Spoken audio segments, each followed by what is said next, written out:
ও মা, মা গো, ও মা, তোমার সেই আদরের মেয়ে এখন গার্মেন্টসে চাকরি করে। মা, মা গো, আমার খুব কষ্ট হয় মা।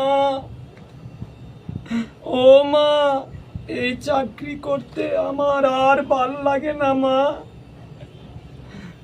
ও মা, তুমি মারা যাওয়ার পর বাইয়া বাবির কাছে রেখে গিয়েছিলে, আমি নাকি বোঝা হয়ে গেছি মা। ও মা, তুমি ভাত খাওয়াই দিলে আমি খেতাম, আর এখন 15 ঘন্টা ডিউটি করতে হয় গো মা, আমার সহ্য হয় না মা। ও মা, খুব কষ্ট হয় মা গো। তোমার জন্য অনেক দোয়া করি মা, আল্লাহ যেন তোমারকে জান্নাতবাসী করেন মা। ও মা।